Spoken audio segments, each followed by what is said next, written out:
This is great stuff, dude. This is awesome. It's one of my favorite albums now. Hello, everyone, and welcome back to Pass the Aux Cord, and welcome back to the New Music Podcast.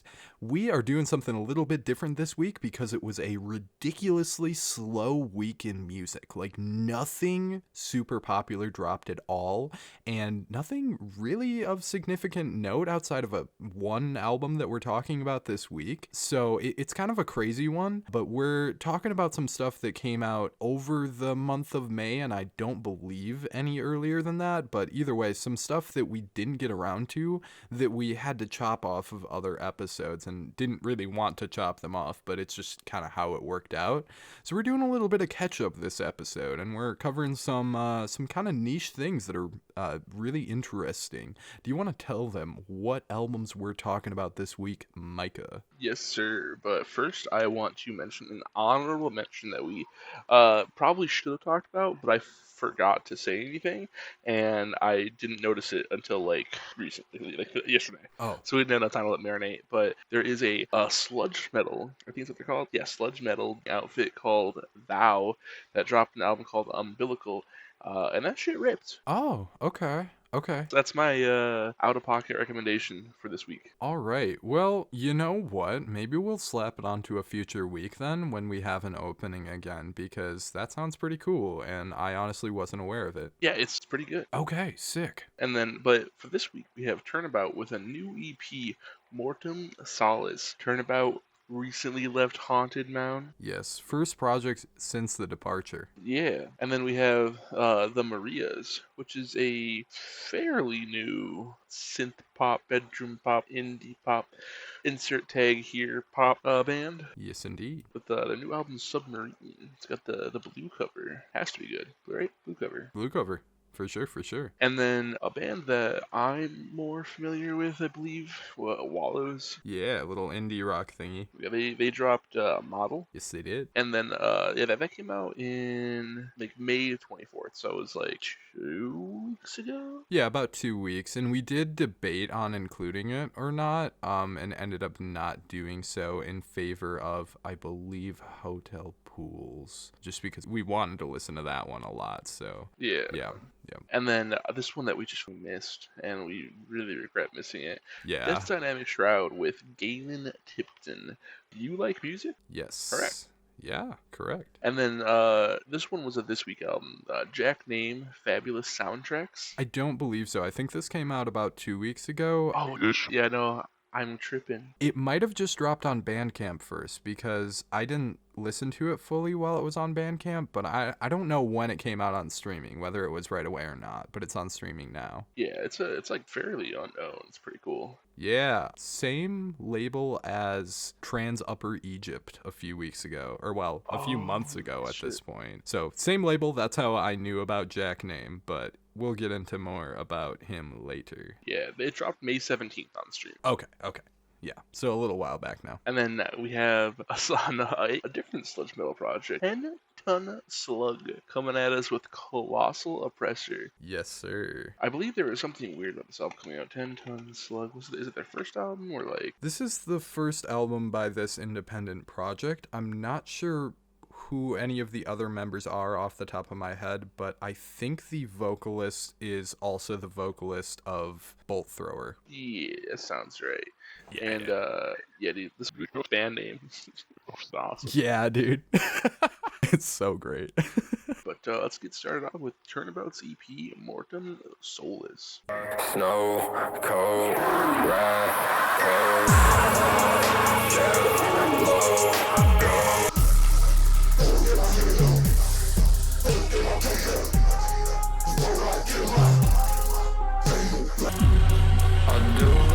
I do it. I'm on fire. Yes, indeed. Let's talk about that. What are your thoughts, Shia LaBeouf? I don't want to say my thoughts, to be quite honest with you. Let's go into your thoughts. Tell me about how you feel about this one. My thoughts. I don't want to say my thought. You've had a more interesting arc because I was the Haunted Mound guy first, and then I introduced you to Haunted Mound and you started liking it and stuff. And then this all is kind of a little bit more in the bag of stuff that I listen to with, me being a fan of like Salem and Yeah. and stuff like that. Yeah. So, I mean, I'm a recent fan of Salem. yeah, right. You've had a little bit more of an arc here, and I feel like this is a similar project, but kind of a departure from it. So I am very curious, as someone who's not exactly down in the depths of this scene, what your thoughts on it are, because I'm gonna be comparing it to a lot of things. I thought it was good. I thought it wasn't as good as the last EP. Oh, absolutely. I definitely feel like it left a little to be desired. It didn't go far enough, if that makes sense. Like approached like spooky shenanigans, but then it was like, my mom says I have to be home by 7 in a couple areas. Even in saying that, the EP is pretty consistent, and I did like it. I did like the EP overall. I would say very similar things, but yeah, continue. Sorry. My favorite track changes all the time. Like, at the time of my notes, even, I wrote down Disgrace. But, like, honestly, Wrath is a good track. And then Don't Go Outside's good, too. Like, I can't pick a favorite. Right. Yeah, me too. But I can't pick a least favorite either. So no tracks offend me here. I don't think any of them are offensive. I definitely think some are better than others, for sure. To be honest with you, I can totally see how Disgrace could end up being your favorite, just because it is like one of the harder songs on here.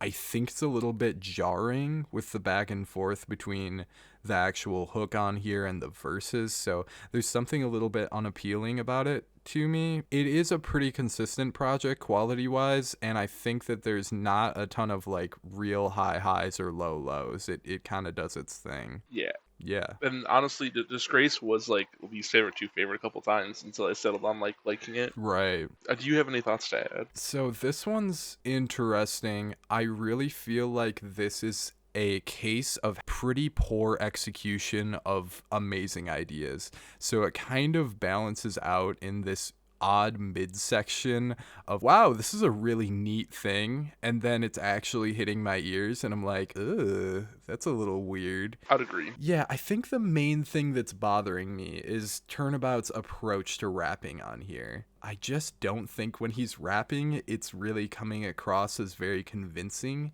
He's trying to do a really, like, hard thing, if that makes sense. Like, he's trying to act tough in these lyrics, and I just don't think it comes across as believable, unfortunately. And that sounds really harsh, that sounds kind of mean, but, like, I just feel like he's coming across like he's trying to portray a character rather than feeling genuine like he did more on the last project. Yeah, dude, I would have to agree wholeheartedly. Like, yeah, his persona on here is just not doing it for me. But I will say, when we get these moments that are doing the witch house thing, mixing it with the black metal thing, it's really, really cool. And you could say that Cemetery and the Haunted Mound were kind of always doing that, and it's just a little bit of a departure from it, so it makes sense for him. But I think he's blending those two worlds in a really interesting way, and I do think that the production on here carries. The production and the scream vocals carry hard on here. Yeah, you got it. If there's anything to be said here about either artist who is involved, Gonerville is a fantastic producer for this sound. Easily. Yeah, totally. And you said, Wrath is a good song, but again, the rapping in the beginning there is like off-putting to me, but then when it gets into those harder sections with the bigger drums, I'm like, oh yeah, okay, this is great. And then the one song where it actually all works for me is I'm on Fire, and initially that was kind of a least favorite for me, but towards the back end of this project, he's doing this kind of sleepy delivery that reminds me a little bit of like a Lil Peep thing, and I think that that's the song where it works if I was gonna pick one out. Oh, which track? Sorry. I'm on Fire. Yeah, learning the hard way. I no longer have Spotify Premium. An ad threw me off completely. Oh no. But yeah, I'm on Fire is the song that works for me the most. I think that the execution of that one is the best. I think that has a great atmosphere, and the chill, sleepy, kind of melancholic delivery he's giving works the best for me on that song. Yeah, I'm on Fire was another, like, that was my favorite at first. Okay. Okay, yeah.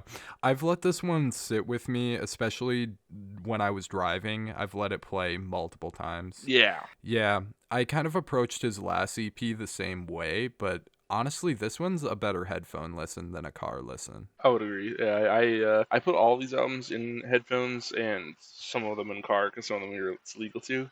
But we'll get into that later. Yeah, But yeah, yeah. I feel like we've said our piece. Yeah. I think we've said our piece. Oh, we should mention the feature on here, White Ring. Oh yeah, who is that? I have no idea. I was not expecting it. They're apparently popular. Oh, really? I have no idea who this is. I'm sorry. Looking on Spotify, they have songs with like a few million plays. Actually, I have no idea how I have not heard of this person then, because this kind of seems like, again, the bag where I'm like, oh yeah, I'm a little familiar with this stuff, but Oh, never mind. They're not. oh, They have 36,000 month listeners. They just have a couple like big songs. okay.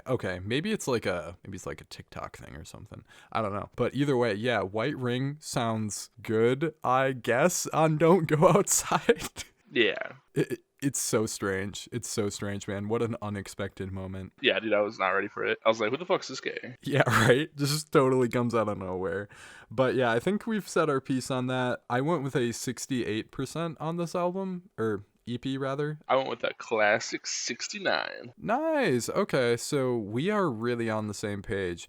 I was really wondering if you were going to hate this or love it too, because your opinions on this sort of music are just so unpredictable to me. So I'm glad we're kind of on the same page. I had no fucking idea what you were gonna think about this. I was like, am I supposed to like this? Yeah, really, I was kind of feeling the same way, oddly. I'm like, is it good? I don't know. I think it's okay, and I think this is a good precursor to something better. I'll say that much. Yeah, easily. Yeah, for sure. Okay, I think we can move on to our first album of the week and the only brand new release for the week. That is, The Marias. yeah, the Marias Submarine. You're on my case. Won't you stop with that look?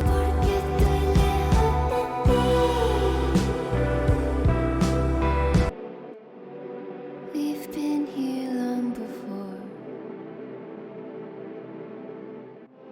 I feel like there's an elephant in the room with this project, and it is that 2 weeks ago we had a Billie Eilish album that also had an all blue, mostly album cover where she was in the water, and this album kind of sounds like that album, and I'm sure it's all coincidental, but I can't get it out of my mind when I'm listening to this. Me too. You too? Is that what you said? Yeah.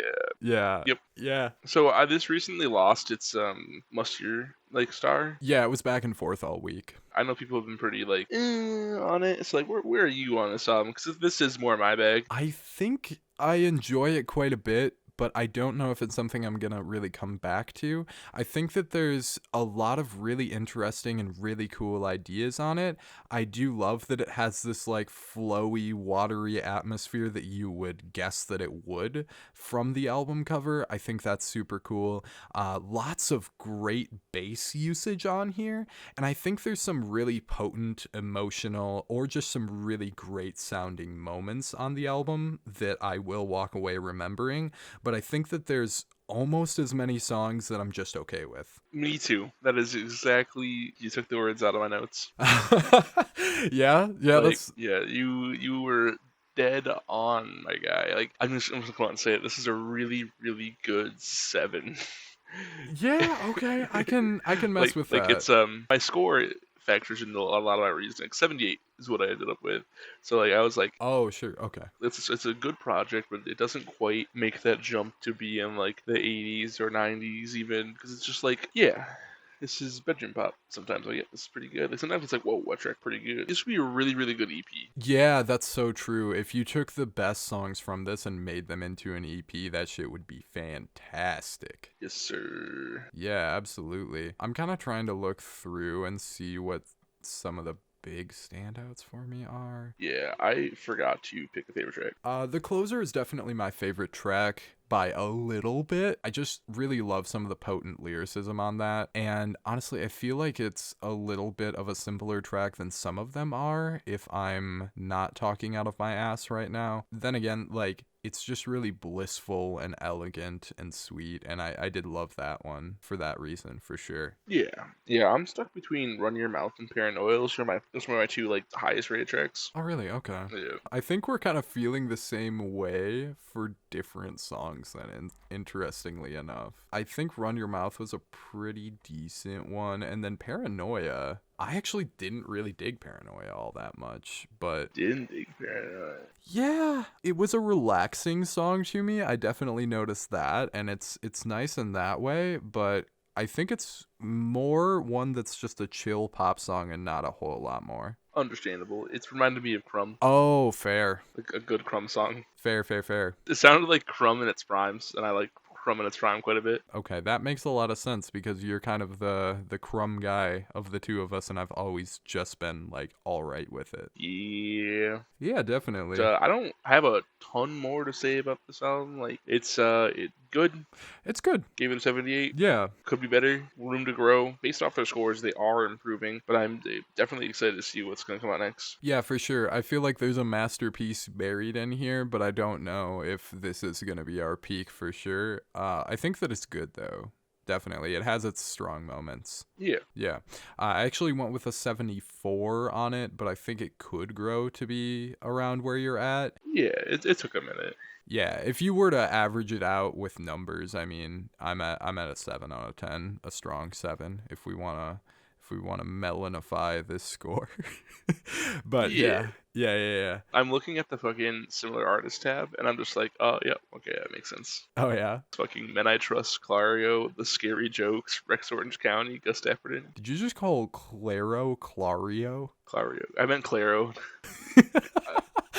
I was reading like Arlo Parks and Claude, and then it just kind of came out. It's a Mia Clario.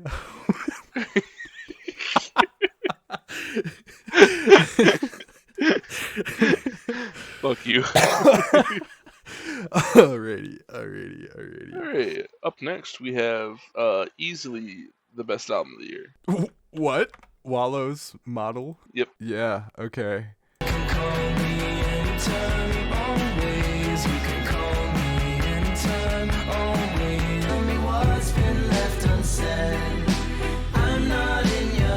Chalice in your garden, somewhat shining in your eyes. Okay. No, this shit kind of sucks. Oh, it sucked. It didn't suck, but like it was like Okay, got you. Fun fact about this album: did you know that couch on the album cover is actually where JFK got shot? JFK got shot in a car. Oh, What are you talking about? you said JFK? Yeah, John F. Kennedy, Yeah, he was in a car. former president. You're kidding? No. Okay.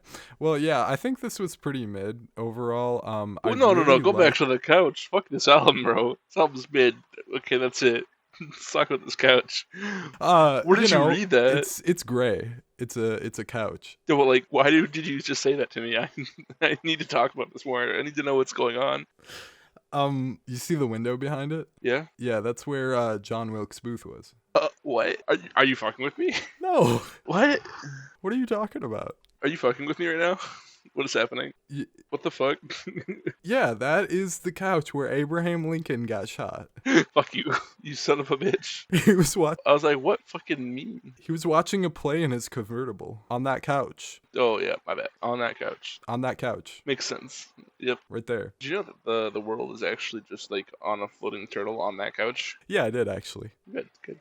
Alright. Anyways, this album's mid. Next. Yeah, okay. I figured as the indie rock guy, you might have an opinion like that, but like something about it kind of hits for me during super like good moments compared to the rest, but some of them don't hit for me at all. Just go listen to their spring EP, dog. Oh, really? Okay. Or yeah. Yeah. I wasn't Yeah. sure. I looked back in their discography and I believe it's their debut album, the like black and white situation on there. Nothing happened. It's blue. Okay, cool. Yeah. Anyways, their popular album, for some reason I've just seen it in so many record stores that I'm like, oh, clearly that's a classic. But I don't know if people actually fuck with it or not, but I don't know. Fine. Yeah, so something about Anytime Always really just rubs my brain the right way and makes me feel nostalgic. I do fuck with that one a lot. Anytime, always. I know that it's nothing Oh. like this, but it rubs my brain the same way Movement's first EP does. Or, I mean, I guess it's a little similar, but still. All right. Yeah. No, I definitely I hear it. Yeah. Yeah. It didn't really do the same thing for me. Your Apartment was my favorite track. Okay. First track. Okay. Calling After Me was still like second. Decent one, yeah. Least favorite. Take your pick. Take your pick in the second half. Yeah. Let's see. What did you think of Bad Dream? Bad Dream. I think you maybe have an interesting take on this, just because it's something I noticed about it. Trying to like run through really quick again, because I stopped taking notes at a certain point and just wrote down mid.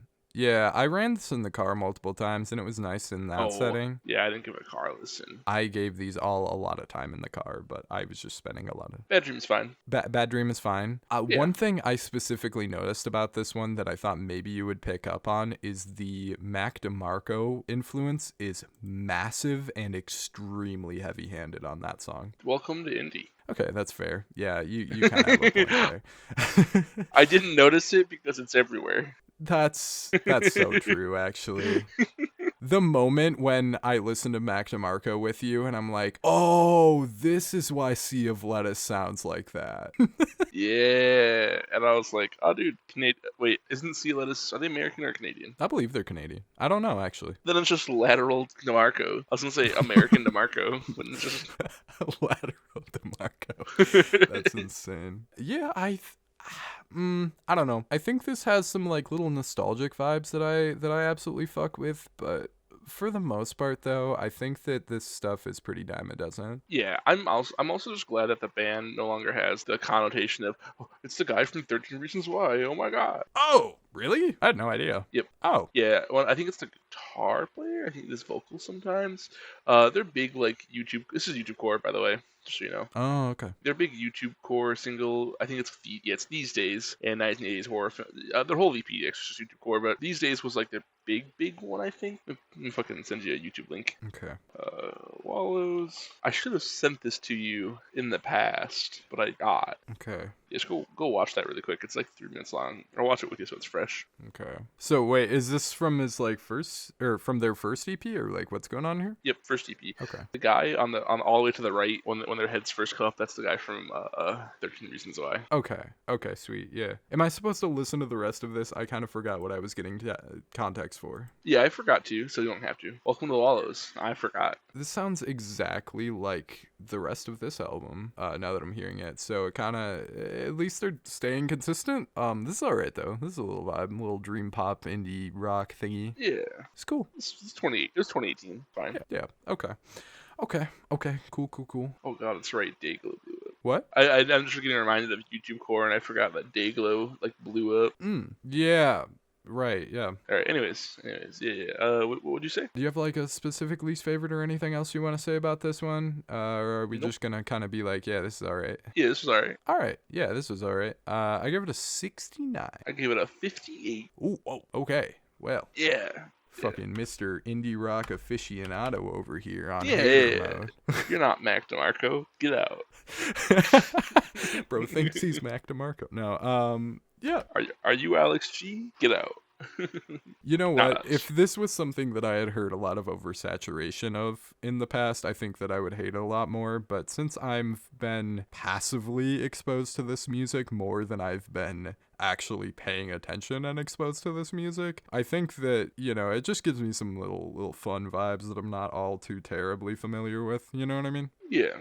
Yeah, totally. Alrighty, well, let's move right along then to Death's Dynamic Shroud and Galen Tipton with their album You Like Music.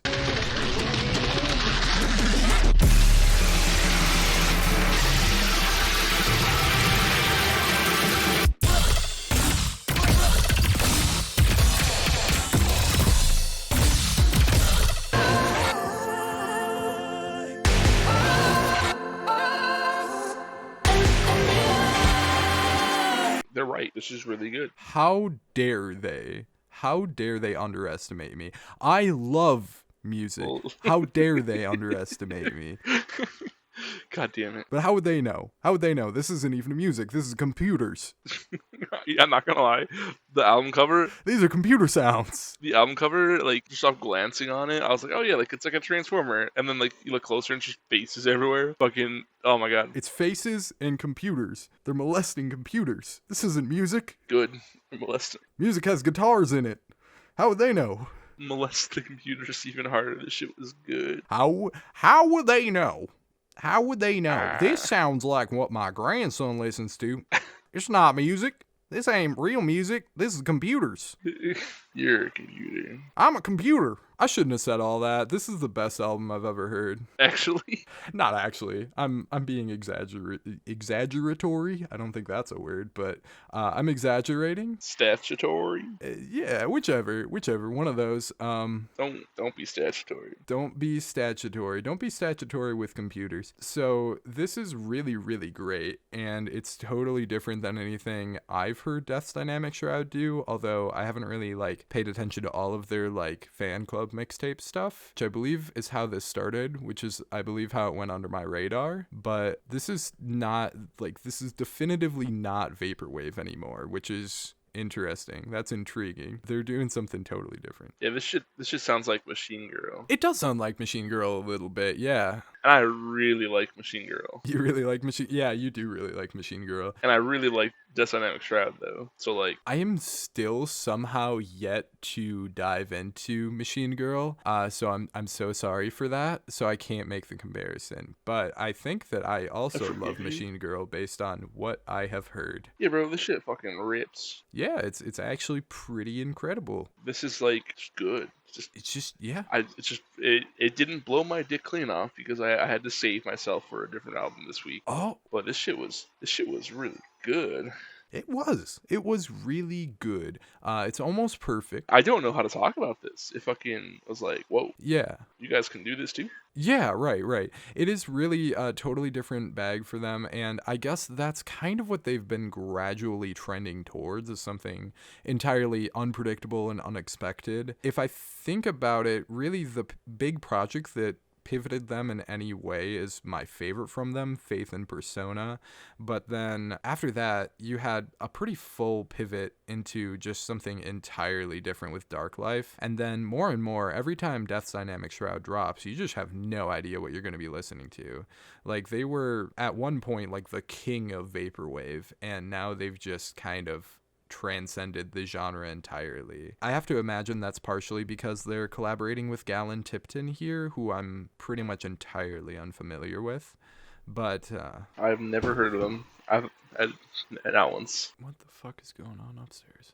Anyhow, yeah, no, I have not either. I'm really not sure. I believe that Galen Tipton is part of a duo that also does different electronic music, but I'm actually so out of my range of knowledge when it comes to a lot of this electronic music stuff. It's something I've always enjoyed, but just very passively, and this name is not ringing bells for me. But I imagine doing this like deconstructed club vibe is a little bit more in Galen Tipton's bag, but bringing Death's Dynamic Shroud to it is super cool. I have bad news. We've missed a lot of releases they did. Oh yeah, they do their like fan club stuff. Oh. Yeah. Give me just a few minutes here. Episode is over, party. Something like that. Yeah. All right. We had a little bit of a derailment moment right in the middle of conversation here, but I do believe, if I can remember right, what I was talking about here is that bringing Death's Dynamic Shroud to this type of sound is really interesting.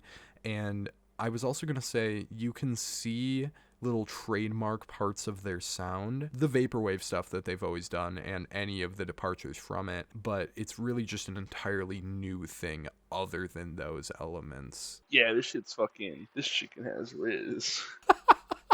Not the Quick Trip chicken reference. Oh, man. Yeah, wow, that is so obscure. Jesus. But I really love how vocals are treated on this, like vocal samples, I mean. The way they're chopped, and especially the two relatively slower tracks on here. You got No Worries If Not, and then Generate Utopia, I believe. I get the songs mixed up because there's not lyrics, so I'm all messy right Yeah. now. But yeah, either way, yeah, Generate Utopia and No Worries If Not are the ones where they have vocal samples that are really treated in the same way Stuff on Dark Life was in particular. And I really like that little trademark sound they do and what they do to mix in vocal samples. Any of the like chopped up, wonky, weird samples all over this are super neat. This is produced just fantastically. It is practically perfect in every way for what it can do. That's honestly how I feel. Oh yeah. I wouldn't say perfect. This isn't 100% out, but like this album, good. Yeah. It's just fucking. I don't. Tiny human brain cannot comprehend what that computer is doing. I think we knew the album came out back in March. Oh my god! And like Yeah, this came out originally back in March, yes. we missed it like that week, and then caught it next week, but we already had a bunch to listen to.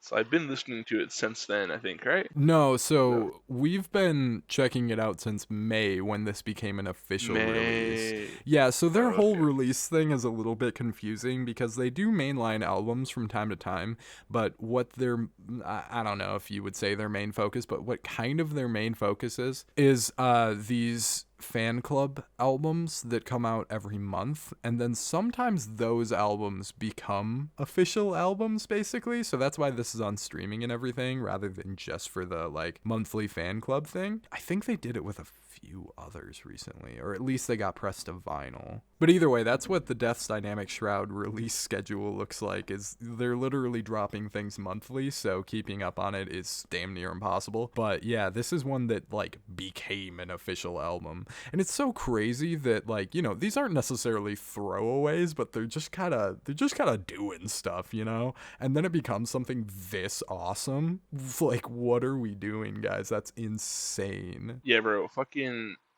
I'm listening to it right now, and it just keeps like eating my brain. Oh yeah, it really takes you somewhere else. I don't know what to say about this album. It's so trippy, it's so weird in certain parts. I feel like the intro with all the reverse sounds and like the perfect transition that it does into the first track is super incredible.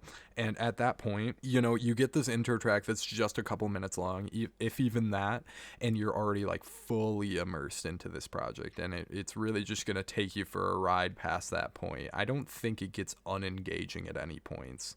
Like there's certain parts where it drones on the same like ideas and kind of does its repetition loop, but during those times there's even more like backing sounds that just kind of sound crazy and sound awesome. It's fantastic. Yeah, right now I have Hero Brian Shell 2049 playing in my eardrums, and which is such an awesome title. yeah. Hero Brian Shell 2049, fuck yeah. That's one of the ones that has the super hard, heavy-hitting industrial drums on it, like that just like super distorted sound in the percussion that I absolutely love. Yeah, dude, that's that Machine Girl sound. That's like okay. That's why it's one of my favorite tracks, because it's one of the ones that I can like comprehend. I think that one is a little bit easier if you do want to comprehend one, just because like it does have somewhat of a steady rhythm. It just hits like a motherfucker though. Yeah, dude, fuck. Yeah. I am a shitty conversationalist with this album. Do you have any more like little tidbits you wanna slap onto here? Yeah, I guess so.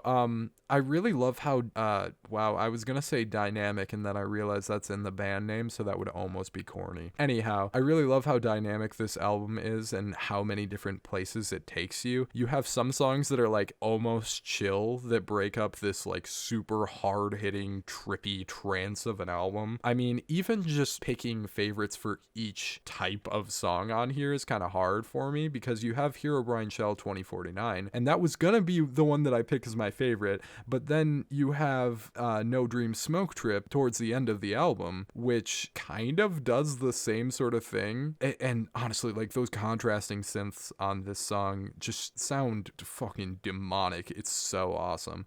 But the back and forth between those ones, it's like hard to pick. And then, you know, I already kind of brought up the similarities between No Worries Worries If Not, and then Generating Utopia. And those two, it's like, which one do I even pick here? I don't know. How do you feel about the flow of the album? Flow, brother, it's assaulting me with a computer.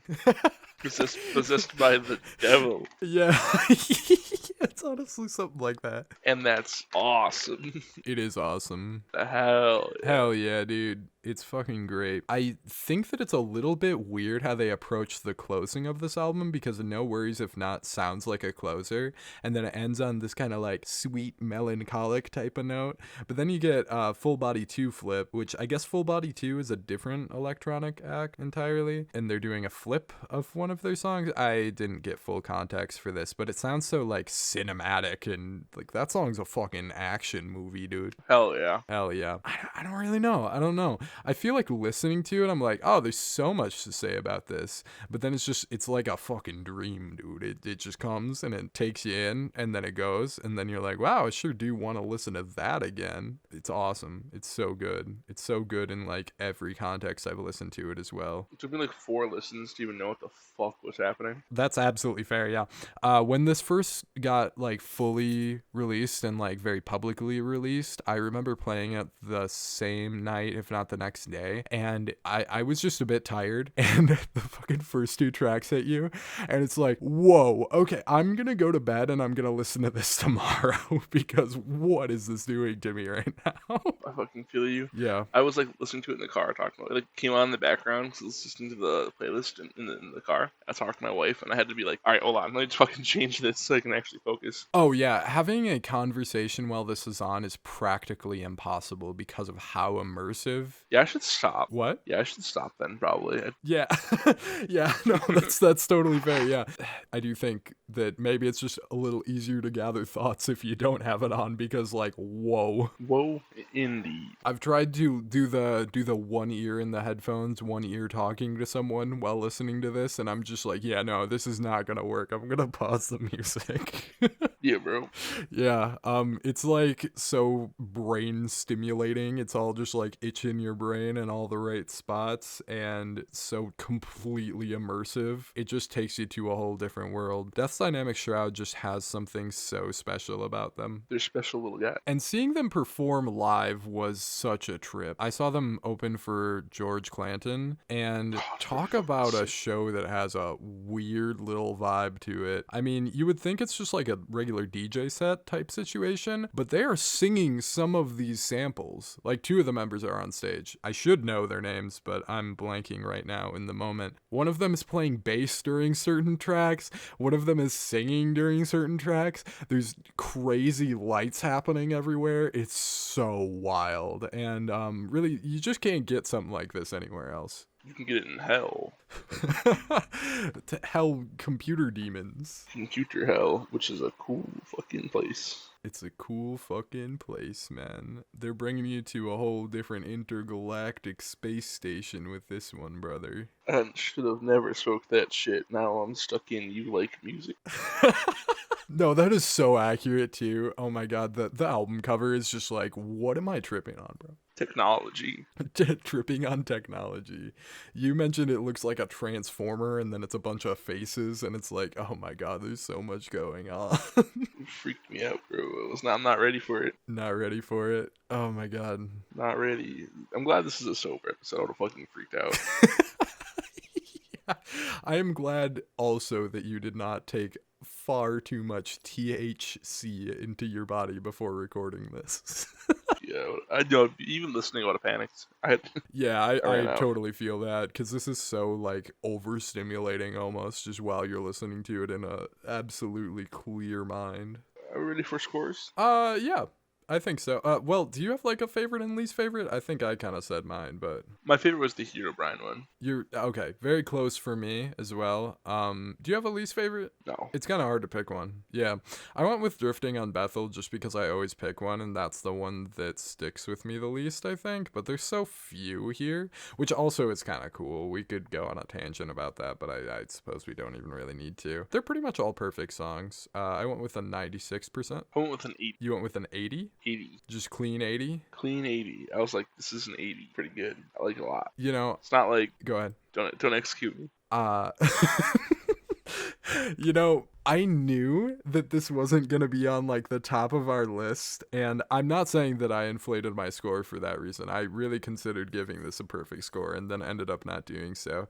But I was like, man, I really hope that this is clicking for Micah just as much as it is for me, because I just want that at the top of the list. But it's fine. It's fine. I'll do my individual one at the end of the year. We're at an 88%. That's pretty much higher than most of the stuff. It's fine. It's chill. It's fine. I'll live. I'll function. Sorry. It's perfectly fine. It's 88 is the average. Yeah. Okay, that lands it in top 10. Is it top 10? It's top 10. Okay. I was gonna say, good. Yeah, this is another album that is almost perfect for me, which is just what's happening in May. You know, because this did come out in May. I know we're in June right now, but May was such a crazy release schedule for albums for me. Like, stuff just kept hitting me, man. Like, what a crazy month looking back. Yeah, bro, for real. Fucking, Yeah. yeah, we're on to the next album here, Jack Name. Fabulous soundtrack. There's a picture I've got in my mind. Jane, is anyone a strange Jane? Burns my eyes. I open up the door. The devil comes inside. It's fabulous. I want to hear what you have to say about this album first. I'm scared. Why are you scared? I'm so frightened. Why are you scared? This is the most, like, uncanny valley, uncomfortable music to listen to when you're really paying attention to it. I really hope he meant to, because otherwise I would feel bad, but I really think that that's probably what he was going for with this, is just making the, like, craziest sounding, like, uncomfy music that's still, like, just doing a lot with a little. You know what I mean? Brother, look at the cover. He meant it. This is That's so true. criminally underrated on album of the year, by the way. Oh yeah, I saw that. I mean, it's got 3 ratings or something, right? This is a super underground release. Not as much as Trans Upper Egypt. Thankfully, it's a little bit more recognized than that, but still, you know. Yeah. Maple Death Records, dude. Shout out them. They're really putting on some weird ass artists, and I really have to thank them for that. Do more. I will keep listening. Yeah, I've listened to most of the releases, or at least skimmed most of the releases from that record label, and I've wanted to dive into all of the releases from that label that came out this year, and they just seem awesome. They got their ear to the underground, and they're finding some weird ass shit. And you know what? Oddly, like, in a way, despite how much I absolutely adore Trans Upper Egypt's album that came out earlier this year, this might be doing, like, something super bizarre and uncomfortable in an even better way. It's totally different, like, not even comparable, but, like, you know, if we were gonna make the comparison, this might be even more, like, perfect than that one is. Yeah, bro. And just as a reminder, Trans Upper Egypt, our average score was an 85. Yep, absolutely fantastic. So this is something where, you know, for me to call an album like almost perfect like that, or perfect one way or the other, it has to either be doing something I can't get anywhere else, or it has to be the very best of something. If we're gonna look back at my scores for well, I guess really the month of May, but either way, for earlier this year, Blade's album, I felt like I couldn't get it anywhere else, and Knocked Loose's album, I felt like they were the best doing it. This album is almost in the same range for me, and it's most certainly for the reason that I can't get it anywhere else. There is nobody doing it like Jack Name right now, dude. What is happening? So this is actually a bag that I'm familiar with. This is the fucking Gary Wilson, Bruce Hack, a couple other artists that are slipping my mind right now. But, like, this is actually something I've listened to and actively sought out. Okay.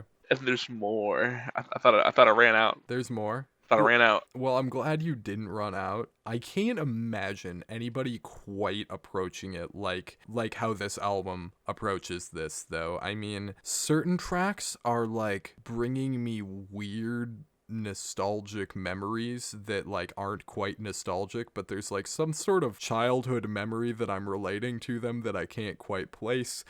That makes me uncomfortable. That makes me uncomfortable in a good way. The way that vocals are laid down on here is so weird and fucking just bizarre, man.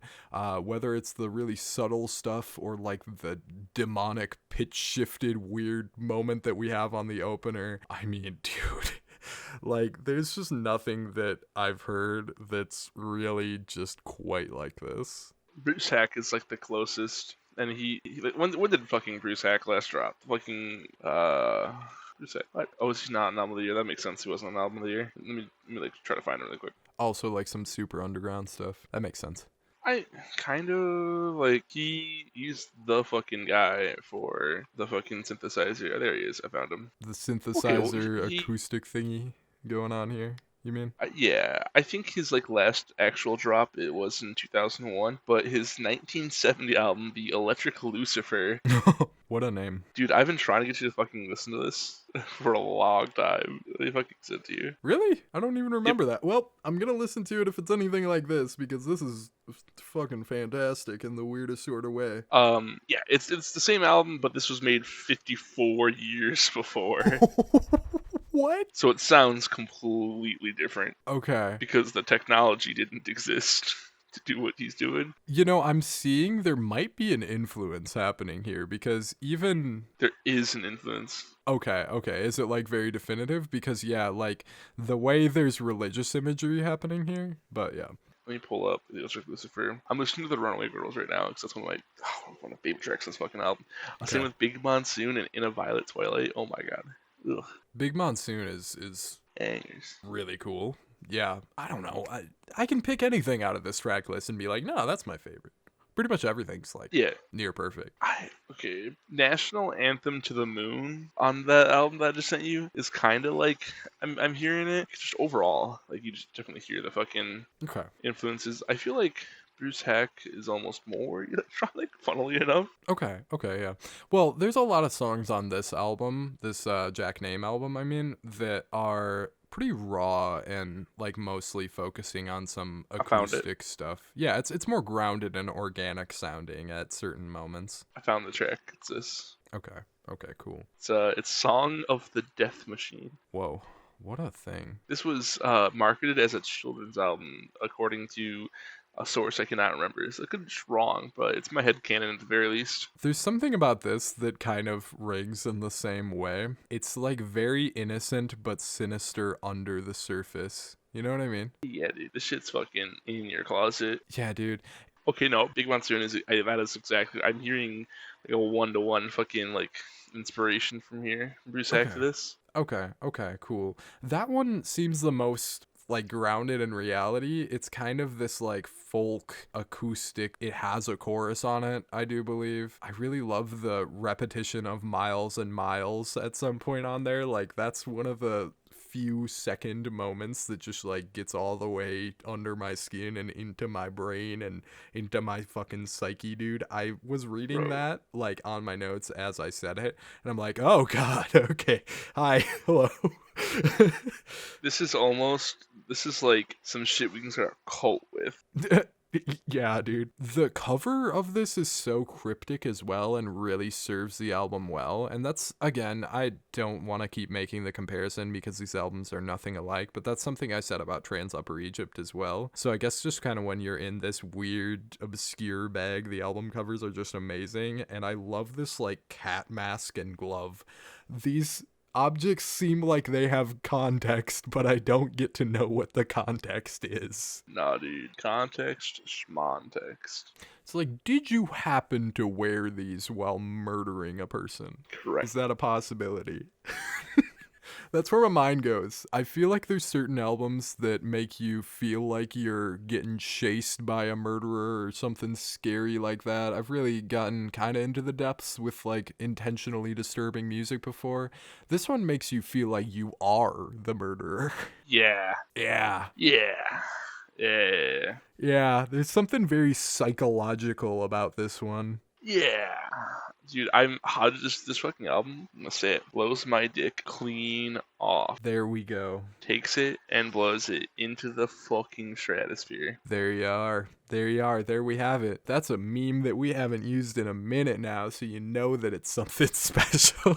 I had to shelve it because I was waiting for this. Yeah, man. I feel like I was the one ahead of everything, just calling everything perfect for a fucking second now. So I'm glad something's clicking for you like it has for me. Dude, this is almost perfect. Almost perfect, yeah. I kind of feel that because it's like a thing where it's like, what would I add to this? I don't really know, just because his atmospheres on here are so wonderful and crazy and cool. And you have such a wild variety of things.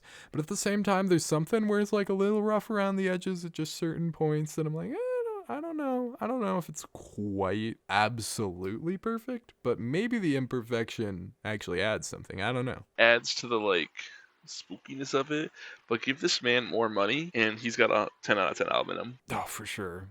Yeah. What does your experience with this, like, actually listening to it look like? I feel like I've yapped a lot, so I'm gonna let you yap. Dude, I fucking float, brother.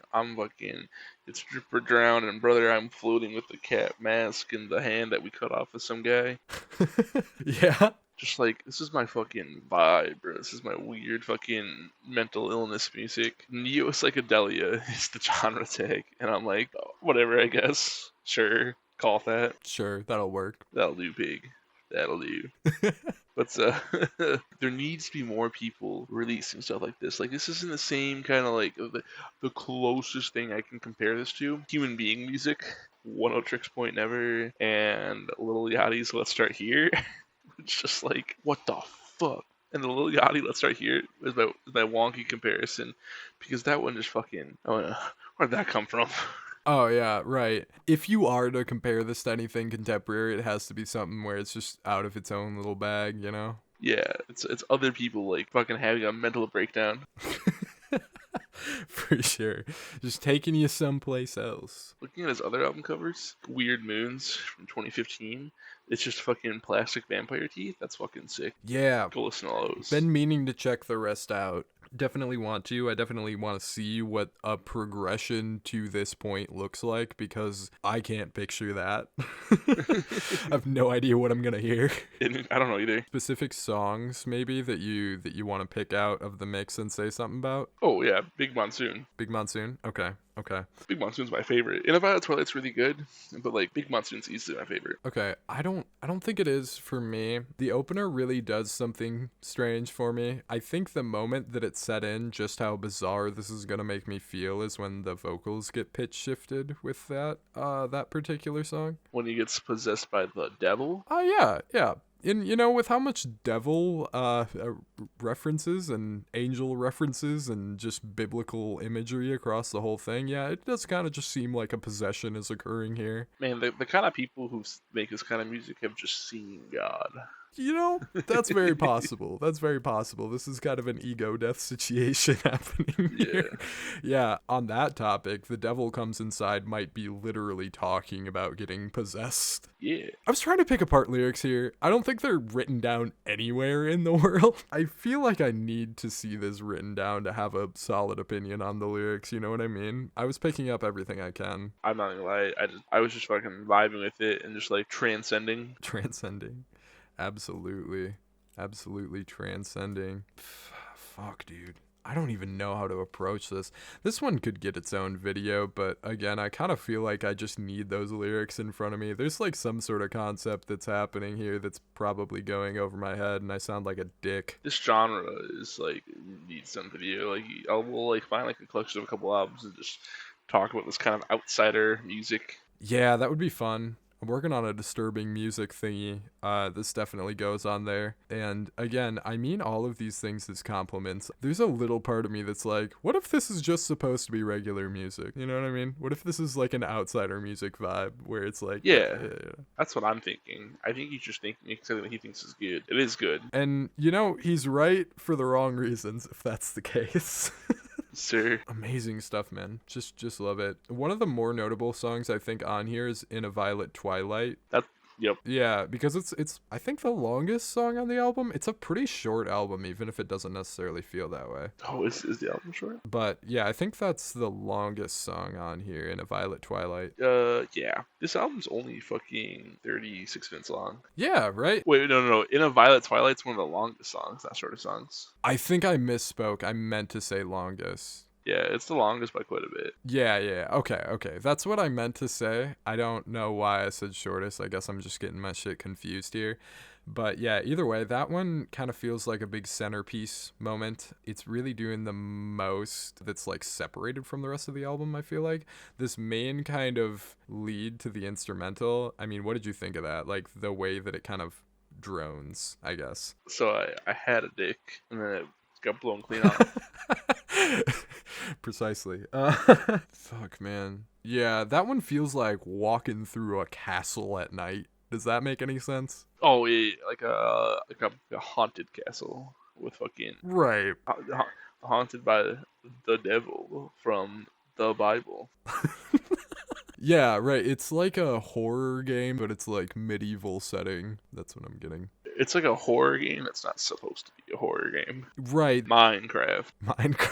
This album makes me feel how PS2 graphics make me feel. Yeah, dude. It's like if you woke up and you only could see in PS2 graphics. I recently saw like a little artsy video on TikTok that was using very intentionally like some PS2 graphic type things, and I'll have to send it to you later or something, borrowing from that era of visuals. And that's the same weird little thing in my head. Again, you know, there's not visuals here. There might be videos. I don't think so. Probably not, but either way, it does that to my brain, especially that song, In a Violet Twilight, because I think that's maybe the most like digital sounding track too, you know? Oh my god, there is. There is? There is videos. Bro, I should have checked. God damn it. I knew there was more I should do before this episode. Here on. I was just blanking. Yeah, track 7. Track 7 has a video. Okay, yeah.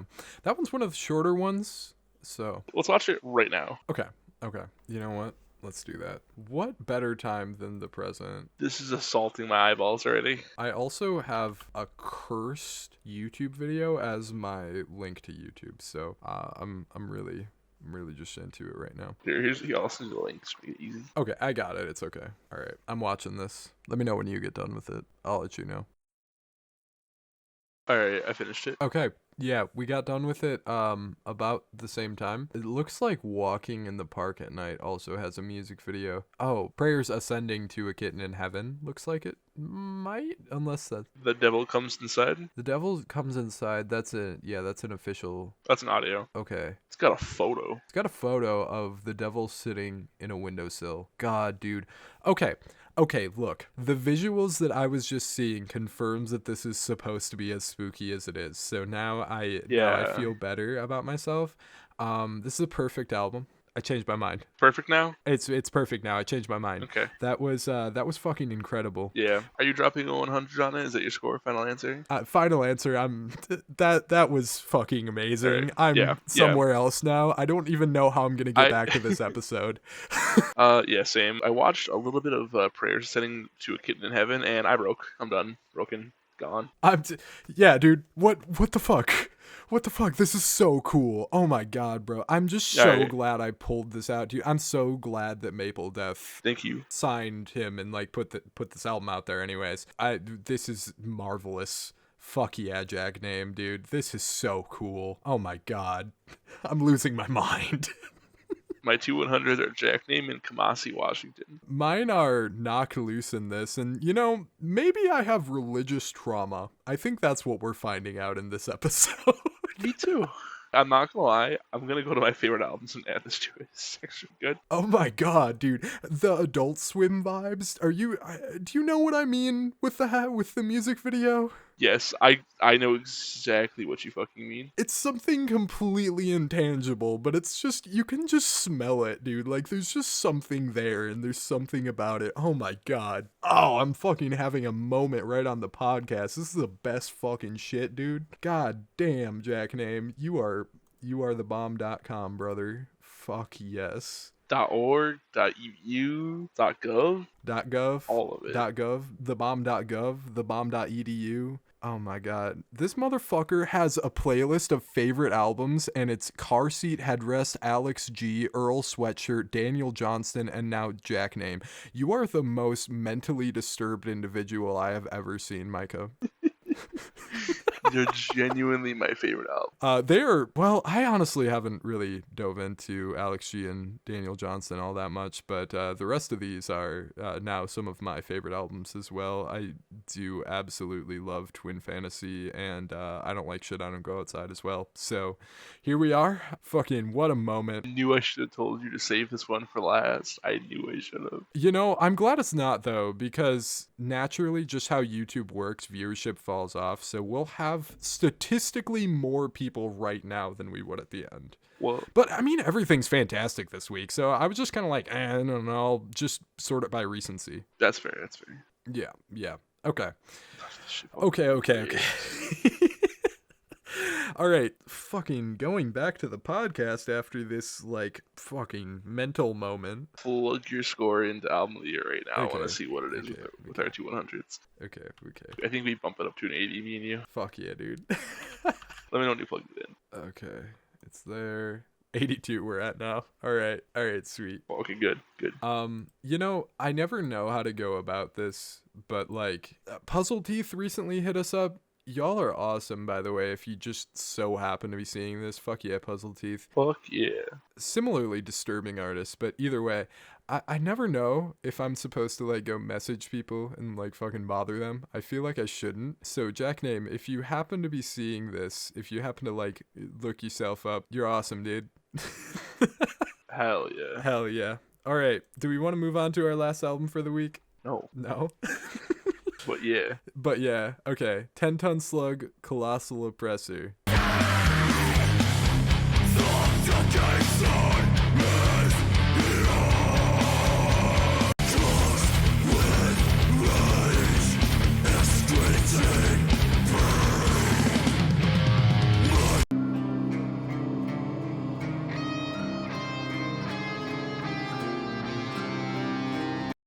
This fucks. The shit. Yeah, dude, I was going to say that exactly. I was in the middle of saying it. This shit has intercourse. Yeah. I have nothing else to say about this besides hell yeah. Hell yeah, dude. 10-Ton Slug. What a name. What a group of people really making a metal album called 10-Ton Slug, Colossal Oppressor. And it sounds like it. Yeah, it is a colossal oppressor of an album. God, this shit rips, dude. fuck yeah. It's sludgy, hard as balls sludge metal that just like kind of hits you right in the cerebral, sticks you there for a while. This is another one, much like the last album, where I did actually just kind of want to read the lyrics because I imagine they're absolutely ridiculous. Dude, like literally the most legible lyrics to me, or audible, I don't know what to say as far as that goes, is the eyes. Dude, on track 2. dude, I just imagine the lead singer is a slug. It's such a funny way to oh man, this shit's awesome. Jesus Christ, there's a 9-minute song in here I didn't even notice. Oh yeah, is that the I'm trying to remember which song is it. Closer. Is it the closer? Oh yeah. Mogor the Unkind. That is now my D&D character's name. It really sounds like a name from one of those games. Like it sounds like it could be a magic card or something too, you know? Yeah, dude. I'm playing fucking D&D as a half-orc barbarian. I needed a name. There it is. There it is, yeah. Fuck yeah, dude. This is a very D&D type album, like down to the cover Dude, art. That's metal. That's just fucking this kind of metal, bro. They're all nerds.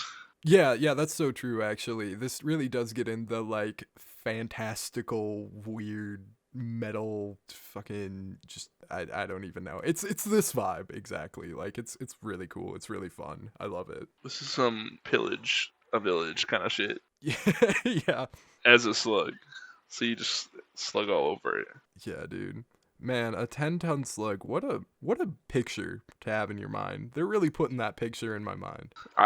You don't have to have it in your mind. You can just look at it. That's true. I'm picturing it like in real life, and that's awesome. Oh, I would shit. I love strange animals, so if you put a 10-ton slug in front of me, I'm just like, I'm gonna enjoy that shit. I love that. How could I not listen to an album called 10-ton slug? Or, well, an artist called 10-ton slug, rather. It's awesome, dude. It's so sick. Can't have to. Yeah, dude. There's long songs on here that just are enormous, like you were saying with the closer, and don't really ever get boring at any point. The heavy ass riffs, the fucking good ass drums. My only complaint, the only thing that I can really bring this up as a complaint, is that I don't love how it's produced.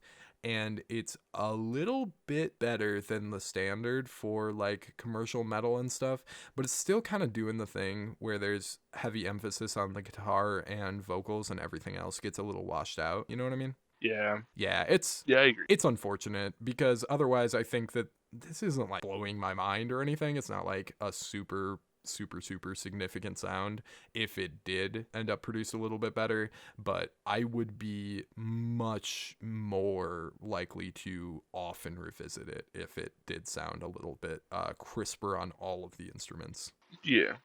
Other than that, it's fucking, it's heavy as balls. It's fucking, It's 10 tons, dude. Of course it's heavy. it's 10 tons. Specific tracks you liked? Specific tracks that were worth No. samples? Anything like that? It's all fucking one riff, dude. It's big sludgy vibes. If I'm gonna mention something really specific, I think it's cool that they put Ghosts of the Ooze in there. Easily the shortest song on there and totally instrumental. It's like this spooky sound. It does sound like the title of it. Because the slug's gonna get you. Yeah, dude. The ghosts that the slug has already overtaken. Dude, for recommended albums, on like the bottom part, Meth is on here. Oh, really? That's awesome. Okay, cool. We're getting a little wraparound. Man, we're really referencing that one episode, because now we've referenced Meth and Trans Upper Egypt. Oh shit, that's right. That was a good episode. That was a good episode. This one's a good episode, dude.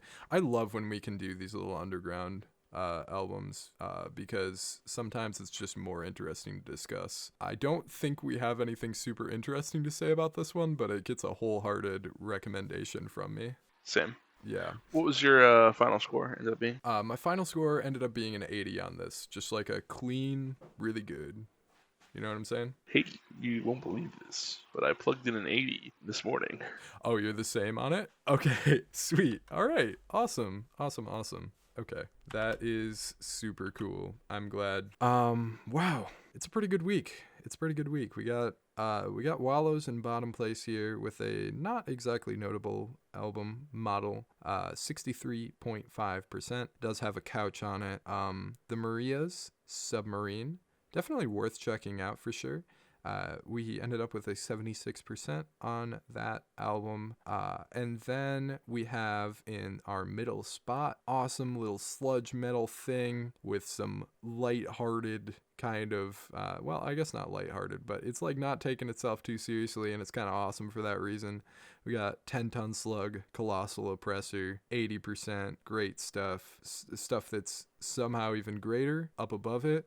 We got Death's Dynamic Shroud with one of their biggest departures yet, alongside Galen Tipton on You Like Music, coming in at an average of 88% between the two of us. And then, you know what? I'm just realizing this now. This is our first consensus 100. Oh, shit. Because it itches both of our broken brains. We have fabulous soundtracks by Jack Name. This is great stuff, dude. This is awesome. It's one of my favorite albums now. Yeah.